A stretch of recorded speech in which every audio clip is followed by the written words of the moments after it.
네, 안녕하세요. 예, 국방, 안보, 보훈 관련 이슈들을 쉽게 풀어서 설명하는 뉴시스 군사대로 진행을 맡은 사회정책부장 김현섭입니다. 오늘은 좀 저도 듣고서 물론 계속 구체적인 얘기를 좀 들어봐야겠지만 일단은 정말 너무 어처구니가 없고 화가 좀 날 정도입니다. 지금 보고 계시는 여러분 그 제2연평해전 많이들 아시죠? 그 영화로도 뭐 만들어지고 그랬으니까. 근데 그 전에 그 1999년 6월 15일에 제1연평해전이 있었습니다. 근데 이 생존자분들이 아직 국가유공자로 인정을 못 받고 있다고 합니다. 저는 좀 잘 이해가 안 되는데, 자, 특히 이분들의 국가유공자 신청을 하는 과정에서 좀 이들을 챙겨야 될 주무부서인 이 국가보훈부에서조차 철저하게 배제되고 있다고 하는데, 대체 어떤 일인지 오늘 좀 이야기 좀 들어보도록 하겠습니다. 영웅도 안종민 행정사님 자리하셨고요. 네, 안녕하세요. 안녕하십니까. 네, 그리고 오늘은 특별히 한 분 더 오셨습니다.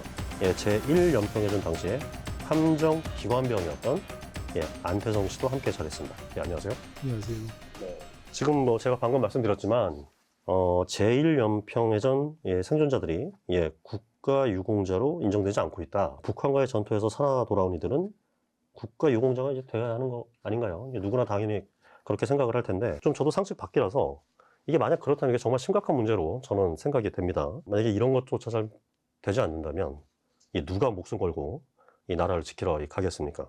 이 정부가 이런 식으로 이제 대접한다면 말이죠. 일단 1999년도 6월 15일에 있던 제1연평해전은 네. 대승이라고 다들 알고 네, 계세요. 저도 찾아봤더니 뭐 완벽한 승전이네요. 네. 이 완벽한 승전은 국가 수호의 행위를 한 거죠. 그렇죠. 국가 수호의 행위를 한 사람들은 국가유공자입니다. 근데 안 되는 게 이상한 거죠. 네.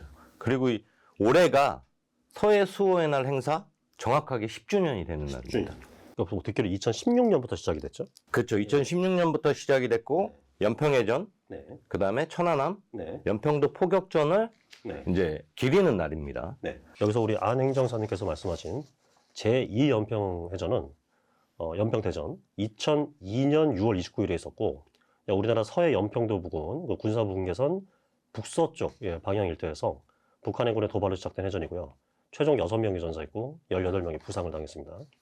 그리고 천안함 피격 사건 2010년 3월 26일이었고 우리나라 백령도 남서쪽 약 1km 지점에서 천안함이 초계 임무 수행 도중에 북한 해군 잠수정 어뢰 공격을 당해서 이 선체가 반파되면서 침몰한 사건입니다. 46명이 전사했습니다. 우리가 뭐 천안함 46용사 이렇게 표현을 하죠. 그리고 연평도 포격전 2010년 11월 23일에 있었고 북한이 선전포고 없이 인천 옹진군 연평면의 대연평도를 향해서 포격을 가한 사건입니다. 해병대원 2명, 민간인 2명 사망했고 군인 16명, 그리고 민간인 3명 이렇게 부상을 당한 사건입니다. 여기서 하나 짚고 넘어가면 천안함은 우리가 이제 기억 속에 46+1 네. 그러니까 한주호 주인님 마지막에 구월로 가셨다가 수색 중에. 네, 수색 중에 네. 이분도 전사로 네네. 기록되어 있습니다. 그래서 이건 바로 잡고요. 예. 제1연평해전 그리고 제2연평해전 그리고 천안함 연평도 포격전으로 이렇게 이루어지는데 네. 서해 수호의 날 행사에 제1연평해전 인원들은 10년 동안 단 한 번도 초대된 적도 없고 아, 그래요? 참석한 적이 없습니다. 근데 유일하게 네. 올해 네. 지금 아직 남았죠. 네. 3월 28일이니까 네. 지금 이제 보훈부에서 급하게 네. 연락이 와서 네. 참석할 건지 말 건지를 지금 이제 파악하고 있다고 합니다. 시작을 2016년에 했는데. 네. 그래서 지금 일단 뭐 당연히 이제 아까도 우리가 완벽한 승리라고 이제 말씀을 이제 드렸는데 일단 우리 이분들이 뭐 모두 이제 탈화도셔서 뭐 늦게나마 정말 다행인데 또 당시 이제 외상은 없었더라도 지금 제가 듣기로 우리 이분들께 생존자분들께서 우리가 PTSD라고 하는 외상후 스트레스 장애를 굉장히 겪고 계신다고 하던데 근데 이것도 인정이 돼서 좀 국가유공자로 대우가 돼야 마땅한 거 아닙니까? 아까 처음에 말씀드렸죠. 그러니까 국가 수호 및 네. 국민의 생명과 안전에 네. 직접적인 행위를 한다가 부상을 입은 사람 네. 여기에 이제 해당이 되는지 여부가 가장 중요한데 네. 이건 그냥 온 국민이 들어도 네. 당연히 국가 수호했고 네. 네. 대승을 네. 이뤘고 그럼 당연히 국가유공자가 되는 겁니다. 네. 네. 네. 근데 이제 여기서 문제가 뭐냐면 얘들은 보훈처에서는 국가 수호는 했다는 건 너희들이 인정을 한다. 근데 그걸로 인해서 PTSD 부상이 발병됐다는 건 인정할 수 없다라고 된 거예요. 그 인간관계 연결. 네, 인과관계 연결이 안 된 거죠. 그거 아니면 이분들이 PTSD를 왜 걸려요? 이렇게 말씀하시면 그러니까 당연히 누구나 다 이렇게 네, 얘기하죠. 네. 근데 그 이제 내부적으로 들어가 보면 네. 걔들이 이제 안 되는 이유들 얘기했는데 그게 말이 안 됩니다. 그래서 차차 제가 설명을 해드리고 이게 이제 또 국가 유공자법에 정확히 나와 있어요. 적국 지역이나 반국가 단체의 배타적인 영향력을 행사하는 지형에서 임무 수행한 행위 네. 명확하잖아요. 네. NLL이라는 예. 어? 좀 이게 빠진 이유. 이게 제가 볼 때 뭐 거의 한 6.25 이후에 가장 큰 해전, 제1연평해전 이렇게 일단 뭐 맞는지 모르겠지만 이 빠진 이유에 대해서 조금만 더 얘기를 해주세요. 그냥 6.25 이후에는 우리가 가장 큰 게 뭐냐면 네. 96년도 강릉무전공 침투 사건, 네네. 그 다음에 99년도에 이 제1연평해전, 네. 2002년에 제2연평해전, 예, 예. 그 다음에 2010년도에 네. 천안함 피격 사건과 연평도 포격전 이렇게 네. 이어지는 거죠. 네네. 그러면 예를 들어서 우리가 다 이 모든 것들을 다 기억하고 있단 말이에요. 네. 그런데 지금 공통점이 이제 없는 것 중에 하나가 너무 잘 싸워서 네. 전사자가 없었어요. 전사자가 그때는. 없다. 그렇기 때문에 완전한 승전이기 때문에 네. 북한은 완전히 발라버렸거든요. 속된 이때 말로요. 보시면. 그러니까 지금 유튜브에서 제1연평해전을 찾으면 그때 교전 영상들이 다 올라와 있어요. 네. 그리고 우리가 알고 있기는 14분간 교전했는데 14분간 정말 완벽 작전이었어요. 네. 이거는 뭐 어디 가나 지금도 얘기하는 문제고. 네. 근데 결국은 승전했기 때문에 인정도 안 해줬고 우리는 왜 그러냐면 추모하는 의식이 먼저지 승전을 축하하는 걸 부족한 민족이잖아요. 참 아이러니컬하네요. 네. 승전을 했기 때문에 오히려. 그리고 그러다 보니까 아무도 인정 안 하다가 네. 작년에 2024년도에 한번 네.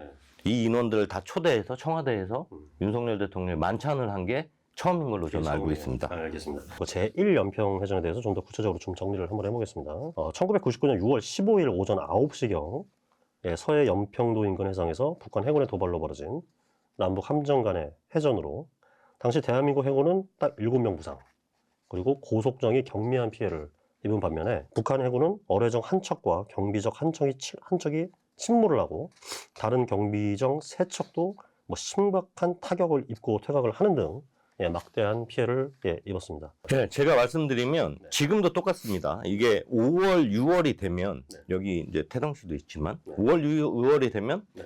그 북한에서는 꽃게잡이 어선들 네. 하고 북한군이 같이 이렇게 NLL로 내려와서 꽃게잡이를 합니다. 네. 네. 그게 이제 5월, 6월에 이제 그렇게 되면 제2함대는 네. 완전 비상이 걸리는 거죠. 그러니까 6월, 그러니까 그때가 비상이 걸려서 출동을 했고 네. 그때가 언제냐? 6월 6일부터 6월 15일까지입니다. 네. 네. 예를 들어서 6월 6일 아침부터 북한 경비정하고 어선들이 이제 NLL을 침범해서 내려왔고 한 2km 전방까지 내려온 걸로 알고 있어요. 그렇게 되고 6월 7일 날도 똑같이 계속 내려왔어요. 네. 그래서 교전 수칙에 따라서 네. 충돌해서 밀어내는 네. 행위를 이 친구들은 계속 한 거예요. 그걸 언제까지?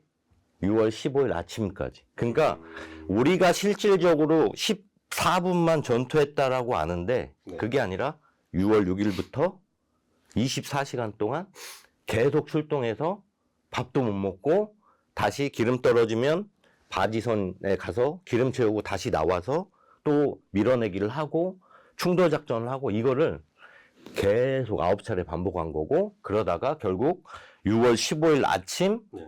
9시 28분에 18분. 북한군이 무력으로 도발하니까 그때 14분간 교전을 해서 북한군 네. 어뢰정 한 척하고 네. 경비정 한 척 네. 그 현장에서 침몰시켰고 네. 네. 그리고 북한군 세정이 이제 거의 세 척에서 뭐 10정이 네. 파괴되고 네. 그래서 실질적으로 우리는 7명에서 9명이 부상을 입었다고 음. 나오고 네. 그리고 장비는 완전 경파고요. 네. 우리 장비는. 네. 근데 걔네 장비는 거의 그 뭐 경비정하고 어뢰정이 완전히 박살냈고 네. 그리고 사망자가 한 20에서 30명? 20에서 30명. 네. 그리고 부상자가 7, 80명. 이렇게 되는 아주 대승이라고.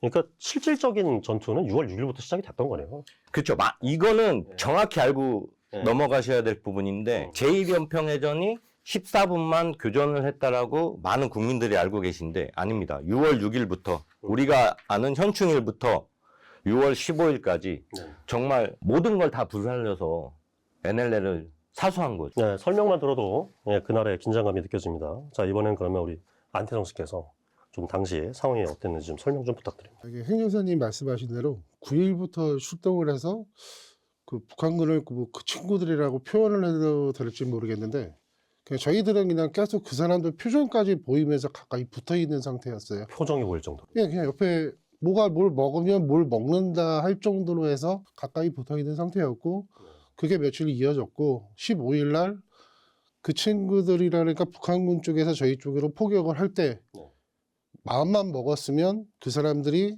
저희 쪽 배로 넘어올 수 있을 정도의 위치, 간격. 그래서 저희 같은 경우는 처음에는 뭐 14분이라고 얘기를 하는데 제 기억에는 3분이에요. 맞아가지고 스쳐가지고 쓰러져서 사람들 옆에서는 다 쓰러지는데 구멍은 막 뻥뻥 뚫리는데 피할 곳을 하고 엄피할 곳은 없고 워낙에 가까우니까 산탄총이 선박을 다 뚫고 해서 넘어오다 보니까 피할 것도 없고 안 맞으면 다행이라고 생각을 하고 있다가 저는 뒤에서 맞아가지고 굴른 상태에서 다시 그 중앙복도로 넘어갔고요. 그런 상황에서 저희 쪽에서는 준비가 안 된 상태여가지고 대응을 못하고 있다가 저희 쪽에서 앞에 포 나가는 소리만 들렸는데 저는 3분 정도 그 상황에서 포가 날아간 상황에서 이제 마무리가 된 거예요. 40mm 그 발칸포가 발칸포하고 40mm 포 2대 있잖아요.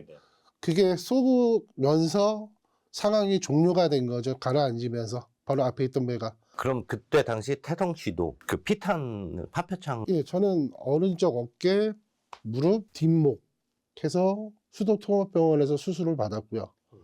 그래서 저는 상위 군경 해당으로는 요건은 돼 있어요. 근데 신체 검사에서 등급 미달로 저는 기각이 돼 있는 상태고요. 그래서 그 당시에는 저희가 그 워낙에 가까이 붙어 있었고 계속 봤던 상황에서 벌어진 일이어가지고 아무것도 기억나는 거는 그 친구들 얼굴 표정하고요. 그 다음에 저희 쪽 쓰러지는 대원들하고 그 기록만 해내니까 그러니까 주위에서는 14분이나 내는데 전 3분 정도로 다 스쳐왔던 기록만 있고 그 다음에 가라앉는 배에 포탄 맞은 배에 연기하고 바다의 밤안개랑 합쳐져 가지고 그냥 뿌연 상태에서 저희만 기다리고만 있었어요. 그러면은 지금 요 간격 정도 되나요? 유광교가 아니고 거기서 좀만 더. 그럼 한 2, 3m밖에 안 예. 떨어져 있는 그전에는 이제 부딪히는 상황이라서 그 친구들 계속 얼굴은 보이는 상태였고 근데 워낙에 저희 같은 경우도 처음에는 좀 약간 무서웠는데 그게 하루 이틀 반복이 되다 보니까 밖에서 배 이제 밖에서 그 친구들하고 이 친구들하고 같이 그냥 옆에서 같이 가는 거예요. 그 정도가 시간이 지나면서 이제 15일 날 마무리가 된 거죠. 근데 이렇게 막 그렇게 붙어 있을 때 막 말도 하고 그랬습니까 혹시? 그냥 행동만 취했습니다. 말로 해서 얘기하는 건 아니고 왜 예를 들어서 저희도 욕을 할 때 행동하는 게 있잖아요. 근데 그쪽에서도 그런 행동인 것 같은데 그런 행동들 막 모션 취해가지고 저희도 취하고 그런 상황이 반복이 됐었어요. 그럼 그때 당시 교전 수칙이 우리가 얘기가 많이 나왔었잖아요. 그러니까 예를 들어서 경고 방송, 차단 기동, 그다음에 충돌, 그다음에 그 경고 사격, 그다음에 격파 사격 뭐 이런 식으로 6단계로 제가 돼 있는 걸로 알고 있어요. 네. 그게 맞나요? 그렇기 때문에 이 차단 기동을 하신 건가요, 그때 당시? 그러니까 저희 쪽에서는 그 당시에는 저는 방송했던 기억은 없는 것 같은데 저희 쪽에서만 이제 충돌 대비하는 방송, 뭐 이제 준비하는 뭐 전투 배치하라는 방송 그런 거는 있는데 그쪽에 외부 권고는 저희 쪽으로 내려왔으니까 올라가라는 방송만 계속 해준 거죠. 더 이상 내려오지 말고 올라가라는 방송만 한 걸로 저는 기억이 나고 저는 기관병이었기 때문에 원래 배 안에 있었는데 그때 전투할 때 왜 올라갔는지 솔직히 지금도 기억이 안 나고요. 함교에서 있다가 시작하자마자 쓰러지는 상황에서 그냥 저도 맞고 그냥 정신이 잃지는 않고 저는 정신이 멀쩡하게 있으니까 아, 난 아직 살아있네 하는 생각으로만은 버텼던 것 같아요, 그냥. 저희가 6월 7일 이제 아침에 이제 그 긴급 출항 준비가 아니라 긴급 출항 지시를 받았어요. 그래가지고 전체 이제 바로 출항 그 연평도로 상황이 벌어질 것 같다. 또 상황이 벌어졌다. 뭐 이런 얘기들이 있어가지고 출항을 해서 바로 연평도를 갔고 그때 6월 7일 날 도착했는데 그때 저희 편대가 이제 북한 경비정이 NLL을 침범해서 계속 이제 내려와가지고 저희 편대장님이 탔던 배를 이제 옆구리를 아예 받아가지고 이제 배가 아예 찢어져가지고 인천으로 이제 가서 다시 수리를 하는 상황이었고 저희는 계속 남아가지고 이제 북한 경비정을 계속 감시하고 또 밀어내고 이렇게 좀 계속 했었거든요. 그러면서 6월 7일부터 15일까지 총 9차례 북한 경비정 10척 이렇게 이 정도 이렇게 내려오고 저희는 거기에 또 곱하기 2를 해가지고 한 뭐 20척 정도 이렇게 대응을 하면서 거의 이함대에 있는 참수리 고속전 전체하고 PCC도 거의 대부분이 그 연평도에 올라와가지고 작전을 하고 있었어요. 그래가지고 지금 되게 심각을 했었는데 그때 6월 15일 날 30척 넘는 이제 배들이 막 뒤엉켜서 이렇게 충돌 작전하면서 피하고 또 밀쳐내고 뭐 이런 되게 혼잡한 상황에서 저희 참수리 고속정이 이제 북한 684호정을 이제 올라탄 거예요. 이제 저희는 이제 그렇게 계속 배가 이제 두 척이 올라탄 상태에서 이렇게 계속 가니까 저희는 그 338정 같은데 그 배를 구하려고 떨어뜨리려고 저희가 이제 충돌을 했죠. 근데 정확하게 뭐 저희가 뭐 10너트, 20너트로 이렇게 달리는 게 아니라 30너트 지금 뭐 차로 치면 60km 그 배가 170톤 정도 되니까 거기를 그 속력으로 정확하게 브레이크 없이 그냥 옆구리를 받았으니까 거의 한 3, 4m가 이제 들어간 상태고 북한도 그렇고 저희도 그렇고 이게 뭐지 하면서 좀 정막이 흘렀고 저희는 이제 상부에서 지시받기로는 절대 선제 사격 금지, 확전 방지, 또 확전이 났을 때 지혜롭게 대처하라. 근데 뭐 지혜롭게 어떻게 대처합니까? 네. 먼저 쏘는 거 보고 저희는 할 수밖에 없어가지고 그 상황에서 북한 북측에서 먼저 선제 사격을 했고 저희 병기장님이 그때 대처를 다 잘하신 게 저희 바로 앞에 이제 85mm 탱크포가 있었어요. 그 네. 북한 경비정에 그 포를 먼저 맞추고 그 다음 또 25mm 또 30몇 mm 그 포들을 차례대로 한 16발을 쏘시면서 40mm로 그러니까 그 40mm 네, 네. 포로 이렇게 차례로 예, 그 적의 포를 먼저 맞힌 거죠. 그래서 저희가 살 수가 있었어요. 시간적으로. 그래서 반격을 할 시간이 있었고 그게 이제 막 저희가 막 뒤엉켜서 싸우는 게 한 14분 정도 됐었어요. 실질적으로. 그러면 네. 실질적으로 그 상황이 9번 출동할 때 네. 그러면 우리 측에서도 전투 준비가 확실히 되어 있었어요. 아, 그럼요. 저희 다 방탄복 왜 그러냐면 입고. 제가 봤을 때는 예. 40mm 병기장님이 그걸 아예 먼저 생각하고 있었다고 하는 거는 예. 그 점장님도 그렇고 전부 다 그거를 네. 뭐부터 사격을 하라고 만약에 그런 맞습니다. 상황이 왔을 때 사격을 뭐부터 하라고 예. 지시를 다 내렸기 때문에 네, 그렇게 된 맞습니다. 거라고 저는 예. 보거든요. 그래서 이제 배가 빠지면서 이제 저희가 그 사격 각도가 안 나왔었는데 배가 빠지면서 이제 20mm 사격 각도가 나오면서 그 20mm에 750발씩 장정이 돼 네네네. 있는데 21포, 22포 모두 750발을 다 소진하면서 이제 그 6845 그 경비정을 반침몰시킨. 행정사님이 이제 주신 자료 중에 또 당시 참전했던 분들의 증언이 있습니다. 함교 창문이 한 장 한 장 총탄으로 깨지면서 내 쪽으로 왔다. 순간적으로 엎드리며 몸을 피했다. 몇 초가 흘러 지났는지 모르겠지만 내 몸은 움직이지 못했다. 주변에서 비명 소리가 들려오기 시작했다. 정장님은 총상 파편에 쓰러졌고 기관장은 다리에 총상을 입어 통신실에 옮겼다. 군복을 가위로 자르니 허벅지 일부가 통째로 날아갔다. 장조림감 돼지고기만큼 살이 사라진 자리엔 붉은 피가 흥건히 고여 있었고 살점이 찢긴 틈새로 새하얀 뼈가 드러났으며 그 위로 핏방울이 고이게 되었다. 내 손에 과산화수소를 흥껏 부어버렸다. 응급처리 잘못하면 파상품으로 나중에 다리를 잘라버릴 것 같아 내 손이 응급도구가 됐다. 살덩어리가 날아간 부분엔 파편 이물질을 긁어내렸다. 다친 상처 위에 허벅지에 출혈 압박붕대로 지혈하고 다친 다리 부분을 드레싱해드렸다. 통증으로 괴로운 모습을 보고 있는 내 눈도 떨렸다. 전투의 소음이 내 귀를 때리고 있었지만 그 순간만큼은 그의 상처와 핏물만이 보였다. 엄마! 엄마! 울부짖는 소리를 내면서 마치 어린아이가 넘어져 울부짖듯 절박하고 떨리는 소리가 들렸다. 전기장은 피를 질질 흘리며 기어서 나한테 살려달라는 눈의 눈물을 흘리며 엄마! 엄마! 울면서 나를 쳐다봤다. 통신실로 전기장을 옮겨서 하반신 바지군복을 가위로 잘라보니 총탄 포금으로 사타구니에 파편이 스쳐 순간적으로 살점이 터지며 뜨거운 피와 고기 냄새가 퍼져 있었다. 바닥이 이내 뭔가 촉촉하고 뜨거운 것이 나의 다리에 타고 흘러내렸다. 다른 이물질이 없는지 과산화수소를 부었다. 내가 해줄 수 있는 것들이 별로 없었다. 응급 드레싱을 하고 지혈에 힘을 썼다. 한 명 한 명 파편에 맞은 동료들을 챙겼고 한순간에 통신실은 바닥이 피범벅이 되었다. 교전 소리가 잦아졌고 다친 동료들을 헬기로 이송했다.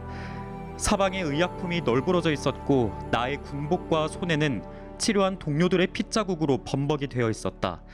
함교 앞에는 벌집이 되었고 우리 배는 점점 침몰하면서 이함대로 운행했다. 살았다. 는 긴장감과 압박감이 밀려와 한없이 바다만 보며 피 비린내 나는 피 묻은 손으로 입안이 아플 만큼 담배만 피웠다. 자, 일단 그럼 이런 증언들을 보면 이제 당시 정말 참혹한 모습이 그려지는데 엄청난 이제 정신적 쇼크 충격을 받았으리라 충분히 짐작이 됩니다. 근데 그럼에도 지금 오늘의 얘기인 이들에 대한 이런 것들에 대한 PTSD 외상후 스트레스 장애가 이제 국가 유공자를 위한 인정을 위한 근거로 인정이 되지 않고 있다는 거잖아요. 그렇죠. 네. 지금 이제 제가 이분들을 우연찮게 연락이 돼서 네. 만나게 됐는데 저번 주죠. 뭐 얼마 되지도 않았습니다. 저도 이분들은 다 된 줄 알았는데 네. 저도 깜짝 놀랐습니다. 작년에 이제 이분들도 1년 이상 치료를 받고 이제 보훈부에 신청을 한 거죠. PTSD를 기본적으로 인정을 받으려면 네. 최소 치료 기간이 1년입니다. 1년. 네. 투약 기간도 1년이고 네. 여기에다가 심리 검사를 받아야 됩니다. 네. 심리 검사를 받고 난 다음에 PTSD 진단이 되면 PTSD에 대해서 네. 신청을 할 수 있는 네. 자격 조건이 되는 거죠. 네. 그래서 이분들 서류를 다 보니까 다 돼요, 자격 조건이. 네. 그래서 작년에 신청을 했죠. 네. 신청을 했는데 8명이 같이 이제 수병분들이 신청을 했고 네. 그리고 올 2월 달에 네. 2월 17일부터 2월 20일까지 이제 결과가 나오기 시작한 거예요. 네. 이분들 당연히 천안함 민원들 네. 그리고 제2연평해전 인원들, 연평도 포격 도발 인원들이 네. 2020년부터 해서 다 PTSD가 인정이 됐으니까 이분들도 다 인정이 될 거라고 생각했는데 전부 다 비해당이 나온 거예요. 자, 그러면 지금 PTSD가 이제 다 인정이 됐다. 이거 말씀하셨는데 여기 당사자분 계시니까 제가 직접 여쭤볼게요. 현재 상태가 어떠십니까? 이제 그 연평 해전 이후로 좀 어떤 어려움이 있으셨고? 어려움이라니까 생활하는 데 어려움이 아니라 그러니까 저는 다친 부위를 인정을 못하고 있는 부위에 대해서도 자다가 일어나면 근육경련이라 하잖아요. 근육경련이 자주 일어나는 상태에서 그냥 가장 보편적으로 얘기를 하면 제가 제대를 하고 해군에서 연락이 와서 발가락 제접 수술을 받았어요. 네. 보훈병원에서 서울 이걸 받으면 유공자로 올라간다는 얘기를 하면서 저 취업 기간이었는데 이렇게 받게 됐는데 수술을 받고 행사가 끝나니까 더 이상 연락이 안 오더라고요. 그러고 나서 저를 유공자에서 또 기각을 시켰고 신체 검사에서 이걸 뭐 달리기에다 다쳤다는 얘기로 해서 말도 안 되는 소리로 하더라고요. 그런 상태에서 저는 기각이 돼 있는 상태고 지금 보면은 그 사람들은 그 당시에 치료 기록이 없다 해가지고 다 비해당으로 하는데 저희가 겪는 거는 1차 연평해전이랑 2차 연평해전이랑 천안함 그 다음에 연평도 여기는 전투 방식 자체가 달라요. 저희는 가깝게서 근접해서 그 사람들을 봐서 며칠까지 해서 그 사람들 죽어가는 것을 눈앞에서 본 거고 쓰러지는 사람들을 눈앞에서 본 건데 다른 사람들은 멀리서 포격을 해서 금방 아무리 가까워도 어느 정도 위치에서 했던 전투였거든요. 그러면 저희가 전투를 해서 아무것도 없는 상태에서 저희는 인정을 만약에 못 받는다 그러니까 되게 힘든 거고 근데 그 사람들은 저희가 말 그대로 팔다리가 없거나 어디 예전에 6.25나 어디 뭐 월남전 같이 팔다리가 없고 어디 가서 문득 썩어지고 진짜 사람 구실 못할 정도의 사람 되지 않으면 인정을 안 하는 식으로 해서 해준다니까 저희가 지금 정상적으로 가정을 이루고 직장 생활을 하고 있는 상황이 저희는 더 안 좋은 거예요. 해군 제대해서 군대 가서 제대를 했으면 저희는 국방의 의무를 다 했으니까 저희도 행복하게 살아야 되잖아요. 행복하게 살고 있는 것 자체가 부정을 받고 있는 거예요. 그게 가장 큰 거죠. 그러면 어쨌든 그럼 이번에도 작년에도 그 국가 유공자를 인정을 받지 못한다고 통보를 받으셨을 때 딱 그때 심정은 어떠셨어요? 진짜 말 그대로 온갖 욕이 머릿속을 다 스쳤고요. 1차에서 되고 2차에서 되고 3차에서 되고 4차에서 안 돼서 해당이 안 되고 비해당이 됐다는 거는 저는 상상도 못했어요. 솔직하게 말씀하면 말씀을 드린다면 저희는 1 연평해전에 3.25에 승전했던 기록이 정확하게 다 있고 그 당시에 목격을 다 했고 그 당시에 지내온 사람들인데 이 건에 대해서 PTS가 있습니다 해서 신청을 했으면 이건 당연히 해당이 돼서 신체 검사를 받게끔은 해줬어야 되는데 신체 검사를 봐서 등급을 나누고 거기에서 안 되면 기각이 될 수도 있고 그런 것까지 가야 되는데 처음부터 연관성이 없다는 걸로 자기네가 주장을 해버리니까 그래서 비해당을 해서 저희 쪽을 결정 통보를 해버리니까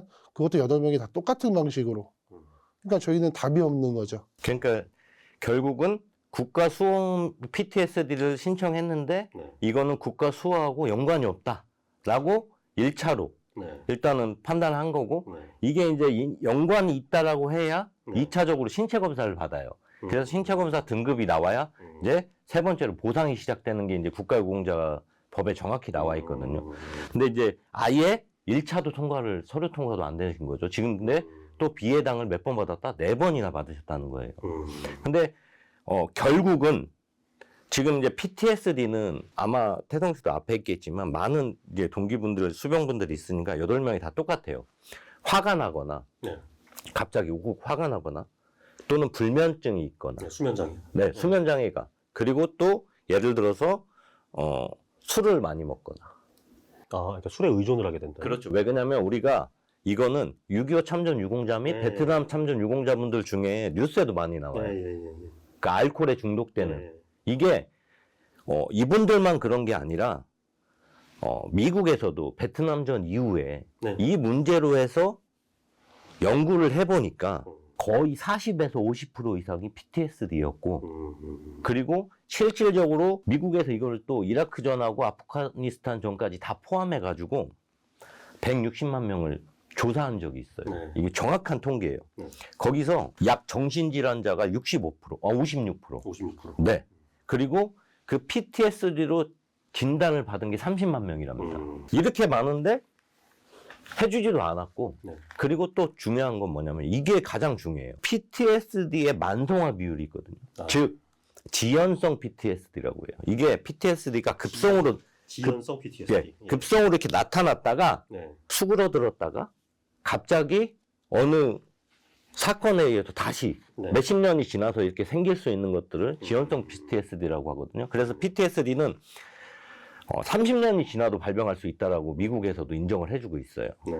그 지연성 PTSD의 인정률이 50%라는 거예요. 그럼 이분들이 안 될 이유가 없는 거죠.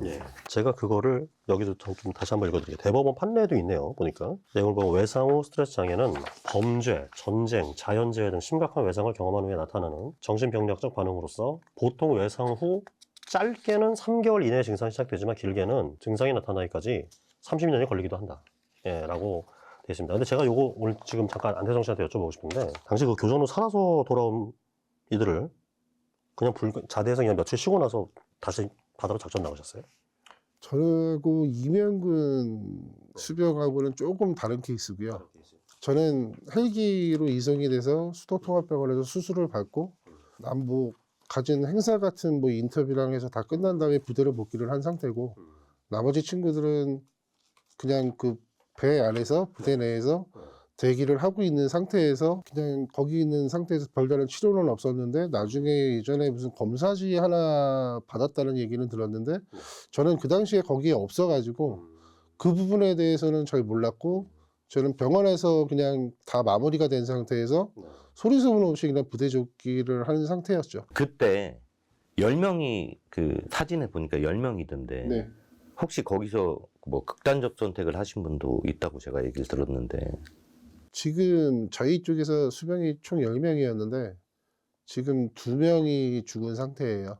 아 어떻게 그러니까 술을 저희 수병만 아니라 하사가 중사도 한 명이 죽었는데 술을 먹다가 죽은 것도 있는데 약간의 몇 번 이렇게 몇 번 이렇게 만났었거든요. 근데 그 친구들이 약간 좀 싸나워지더라고요. 그러면서 그게 뭐 연관이 있다 없다 그거는 뭐 제가 판단을 할 수는 없는 부분인데 그 친구들이 현재는 그냥 죽어 있는 친구들이 2명이 있는 상태입니다. 제가 여기서 네. 이게 열받는 겁니다. 이거 미국에서 다 연구를 했어요. PTSD가 있는 사람들이 네. 그러니까 극단적 선택 비율이 정확하게 9배입니다. 아, 그 일반. 네, 연구 결과 나와 있다고요. 이런 연구 결과를 더 웃긴 거는 2013년도부터 다 보훈처에서도 연구를 하고 있었어요. 늦긴 했지만 10년 지나서 했지만 2013년부터 이런 것들을 다 연구해서 외국의 사례들을 또 다 알고 있었단 말이에요. 그럼에도 불구하고 인정을 안 했고 제가 더 이제 이거 하면서 느낀 건데 아까 어떤 갱지에다가 이렇게 뭔가 체크하라고 했다고 했잖아요. 그게 이분들이 보훈처에서 이분들이 안 된 이유 첫 번째예요. 그때 당시에 심리검사를 하지 않았다. 그 교전이 일어나고 나서 심리검사를 한 게 없다. 근데 제가 찾아냈어요. 1999년도에 이거 있고 나서 이 증언록에도 나와요. 이분들이. 갱지를 받아서 거의 체크했다. 기억나시죠? 저는 빠져 있는 상태입니다. 다른 분들은 부대에서 가자마자 체크를 한 거예요. 네. 그리고 2002년도 제2연평 해전도 하자마자 또 체크를 했어요. 그걸 갖다가 논문으로 했습니다. 네네. 군진의학에서. 네네. 그러니까 수도통합병원에서. 네. 그게 서해교전 참전자들의 급성 스트레스 반응에 대한 연구라는 게 논문이 2개가 있습니다. 거기에도 명확히 나와요. 이분들이 전부 다 지금 급성 스트레스 반응을 보이고 있고 장기적으로 이분들은 관리가 돼야 되고 PTSD에 대한 진단을 계속 추적 관찰해야 된다라고 하고 네. 거기서 끝나요. 그리고 2013년도까지 아무것도 없었던 거예요. 그럼 이거 누구 잘못이냐고요. 근데 좀 제가 한번 좀 비교를 하는 건 좀 그렇지만 비교를 한번 해보면 그러면 제2연평해전 아까 저희가 말씀 천안함 피격 사건 연평도 포격전 경우는 PTSD가 인정이 됐습니까? 전부 다 인정된 걸로 알고 있어요. 근데 지금 제1연평해전 생존자분들은 안 되고. 네. 그러니까 결국은 뭐냐면 제가 그 현장에 다 있었습니다. 왜 그러냐면 천안함 인원들도 제가 PTSD 하는 걸 도와줬었고 네. 제2연평해전 인원도 나중에 수병들 중에 안 된 2분하고 그 다음에 원사분 1분 나중에 전역하셔서 안혜정 선생님이 네, 직접 네, 오셨어요. 제가 도와드렸는데 이분들도 동일하게 지금 태동 씨처럼 네. 3번, 4번 PTSD 다 비해당 받았어요. 아, 처음. 그리고 이분들도 다 똑같이 처음에 치료 기록이 없다. 이유가 똑같았어요. 무슨 내부에 그러니까 예를 들어서 2024년도, 2025년도 통지서하고 네. 그분들의 통지서하고 들은 게 하나도 없어요, 지금. 그래서 저는 이게 이해가 안 됐고, 이분들도 다 인정이 돼야 되는 게 맞고, 그리고 제가 본부한테 또 실망이 뭐냐면 국가유공자법에 예전에도 이런 게 한번 뉴스에 크게 나온 적이 있는데 국가유공자법에 아예 나와 있어요. 이렇게 사실 규명이 어려울 때는 네. 사실 규명을 자기들이 요청해서 네. 해군이라든지 아니면 수도통합병원에 이런 거를 통해서 이분들이 진짜 심리검사를 받았는지 사실 규명을 할 수 있거든요. 네. 그 권한을 갖고 있어요. 보훈심사위원회가. 네. 근데 그것도 안 했다는 거잖아요. 근데 그러면 행정 선생님하고 우리 1차 연평해전 이 참전 생존자분들 이 보훈부에 혹시 항의를 한번 해보셨나요? 이제 제가 이제 제 뭐라고 하던가요? 제2연평해전하고 네. 천안함의 그런 PTSD의 역사 네. 그 역사 속에 제가 있었으니까 제1연평해전 영웅분들도 전부 다 저는 다 인정받고 네. 제2연평해전 영웅들도 그리고 천안함 영웅들도 연평도 포격전 인원들도 다 영웅이라고 봐요. 네. 다 인정받아야 된다고 보고 그래서 저는 이제 제가 이제 제2연평해전 인원들을 도와준 기록이 있어서 네. 이희환 차관님 연락처를 알아가지고 보훈부 이의원 차관님. 네. 지금 보훈부 이희환 차관. 네. 그 차관님한테 제가 이제 물어봤죠. 왜 안 됐냐. 이해가 안 된다. 왜 그러냐면 제2연평해전과 천안함을 인정했으면 네. 제1연평해전은 당연히 인정해야 되는 게 공정한 거 아니냐. 네. 이렇게 얘기했는데 딱 그 한마디 하더라고요. 보훈심사위원회에서 네. 공정한 심사를 진행하고 있다. 그래서 제가 느꼈죠. 아, 천안함이나 제2연평해전처럼 시위하고 네. 요구를 해야 이 사람들이 들어주는구나. 좀 무심하게 들리긴 합니다. 예. 그렇죠. 왜 그러냐면 본인도 제1연평해전에서 대승을 걷고 결국은 그걸 복수하기 위한 북한의 교전에 따라서 제2연평해전이 있었던 거잖아요. 그러면 이거는 누가 봐도 그냥 인정해야 되는 부분이거든요. 그리고 저는 가장 서운했던 게 뭐냐면 같은 해군끼리 네. 누구보다 그분도 357정이라는 참수리 부정장이었고 여기도 참수리를 타고 NLL을 지켰던 사람인데 어떻게 그런 말을 할 수가 있는지. 그리고 제가 이제 그전에도 한번 제가 느꼈던 건데 이분이 7급 유공자들을 되게 이제 낮게 보는 경향이 있어요. 왜 그러냐면 PTSD도 다 이제 7급이다 보니까. 7급 판정을 받죠. 네. 그러니까 7급은 뭐 상당히 미약하다. 그리고 뭐 큰 부상이라고 생각되지 않는다. 저는 묻고 싶어요. PTSD는 7급으로 자기들이 주고 싶어서 주는 거지.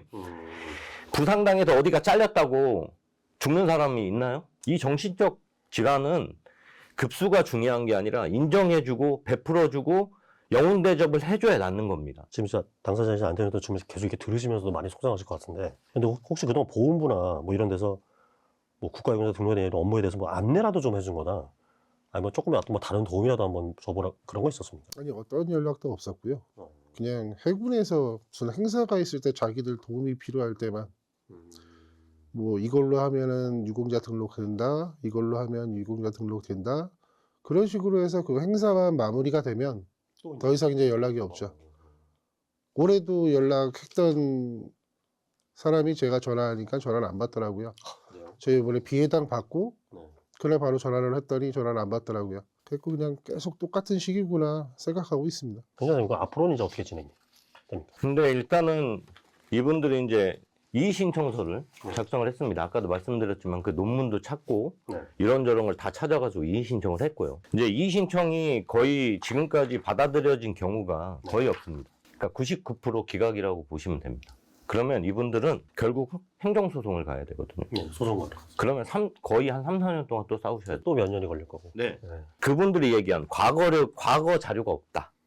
그리고 뭐 의학 자문에서 그러니까 보통 자문을 받거든요. 자문이 또 반반으로 갈려요.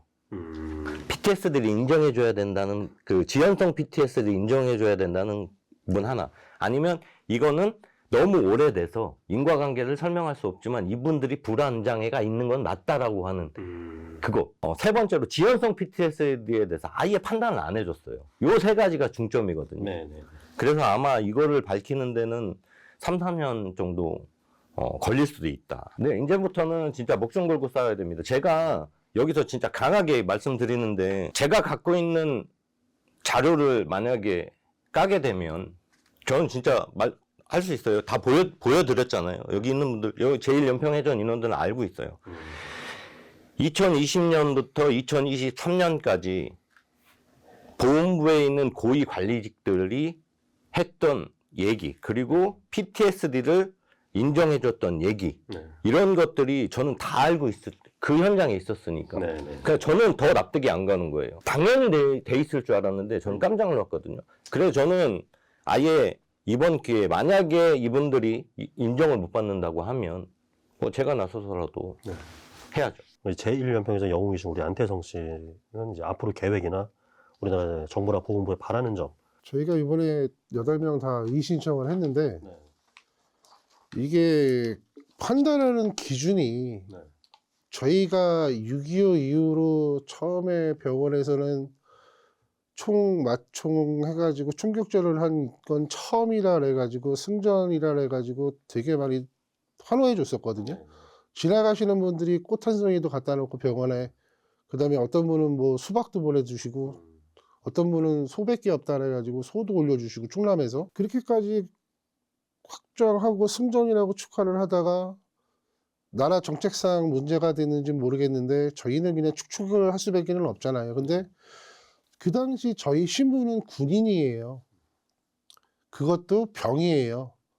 가서 아무 말 할 수 없고 명령에 따르는 그냥 병일 수밖에 없고 나 이거 하고 싶습니다 해서 그 이의 신청을 할 수 있는 상황이 아니었던 거예요. 그 당시에는.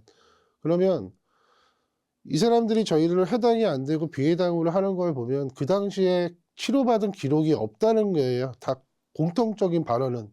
저같이 수술을 받았으면 인정을 해주는데 그거를 자기들이 그 당시에 해준 게 아무것도 없는데 뭘 해줬으면 저희가 그 당시에 뭐가 나왔으면 그게 인정이 돼서 당신들도 지금은 인정을 해줄 텐데 그 당시에 저희 쪽으로 해준 게 아무것도 없어요. 하다못해 저 싸제병원 가서 파편 제거를 했고 엑스레이 찍고 그게 저는 그때 당시에 몰랐는데 10년 기록이 있으면 삭제가 된다 그러더라고요. 의무 기록이. 제가 너무 늦게 알아가지고 그거를 확보를 못했어요. 제가 외출을 받아서 의무대에서 안 해주는 파편 제거를 하고 바깥에서 제 돈 들여가지고 그렇게 하고 있고 수도통합병원에서 나올 때 실밥도 못 풀고 나왔어요. 그럼 자기네는 병원 기록이 있을 거 아니에요. 저 건강하게 태어났다고 나와 있더라고요. 저 실밥이 어디가 뽑았고 어떤 치료를 해줬고 의무대 가가지고 나머지 종아리 쪽에서 나온 파편만 해도 수두룩하거든요. 그러고 나와서 씻다 보면 몸에서 파편이 나와요. 살짝살짝 박혀 있는 것들이. 그런데 그런 상황에서는 아무것도 안 해줬는데 지금 그 당시에 치료 기록이 없다는 걸로 해가지고 저희를 인정을 안 해준다는 거는 말이 안 되거든요.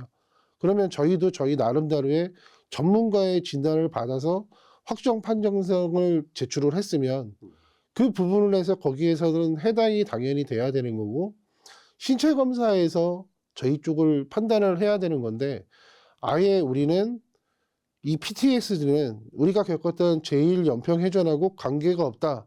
못을 박듯이 그냥 차단을 해버리니까 저희는 거기가 제일 억울한 거예요. 그리고 보훈처가 진짜 알아야 될 게 하나 있습니다. 네. 공부 좀 하셔야 되는 게 PTSD는 교전 당사자보다 네. 거기서 교전에서 옆에서 봤던 네. 인원들이 PTSD 진단율이 2배 이상 높습니다. 어. 그걸 명확하게 아셔야 되고 제가 이제 마지막으로 말씀을 드리는데 작년에 24년 11월에 네. 지금 제2연평 해전의 부정장인 이유한 차관이 네. 차관이 되셨죠. 네. 작년 11월에 연평도 포격전이 있었던 그 즈음에 네. 서정호 하사 어머니께서 네. 보훈심사위원장이 되셨습니다. 보훈심사위원장은 누구냐? 이 보훈, 지금 이 심사를 총괄하시는 분이에요. 네. 네.